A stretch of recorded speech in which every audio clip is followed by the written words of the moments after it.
સાહેબ, એક દુષ્કર્મની ઘટના સામે આવી છે, આરોપીની ધરપકડ કરાઈ છે. શું ફરિયાદ છે, શું આક્ષેપ છે અને આરોપી વેગરણ શું છે?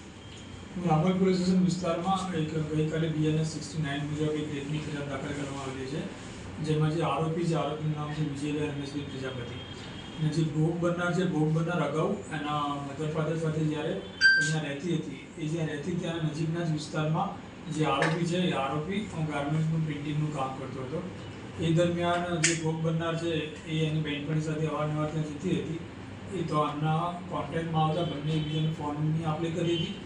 ત્યારબાદ જે આરોપી છે, આરોપીએ ભોગ બનનારને એ પોતે એની સાથે લગ્ન કરશે તેવી બાંહેધરી આપેલ હતી. તે દરમિયાન લોકોએ અવારનવાર એકબીજા જોડે શરીર સંબંધ બાંધેલા હતા. ત્યારબાદ જે ભોગ બનનાર છે અને મધર ફાધર છે, લોકો અહીંથી નાગપુર રહેવા જતા રહેલા હતા. નાગપુરથી પણ જે ભોગ બનનાર છે અહીંયા આવેલી હતી ને એ લોકો બંને જણા એક વસ્ત્રાલ વિસ્તારમાં હોટલમાં રોકાયેલા હતા.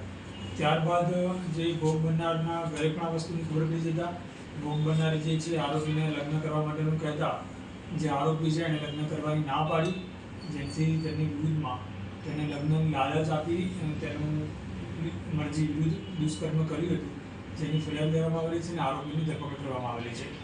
સાહેબ, આ આરોપીએ એનું બેકગ્રાઉન્ડ શું છે, કામ ધંધો શું કરે છે અને એને સગાઈ કરી છે એવી પણ વાત હતી. જે આરોપી છે, આરોપી જે ઓઢવ વિસ્તારમાં કમલેશનગર ખાતે ગાર્મેન્ટના પ્રિન્ટિંગનું કામ કરે છે અને આરોપીને ભોગ બનનાર લગભગ છેલ્લા 6 વર્ષથી એકબીજાના કોન્ટેક્ટમાં છે. અને ત્યારબાદ કોઈ પણ કારણસર એ લોકો વચ્ચે લગ્નનો મેળ નહોતો પડતો અને જે આરોપી છે આરોપીએ પોતે સગાઈ કરી લીધી છે અને જે ભોગ બનનારને પણ થોડા સમય પહેલાં જ ખબર પડી હતી કે આરોપીએ પોતે સગાઈ કરી લીધેલી છે. ઓકે. બસ.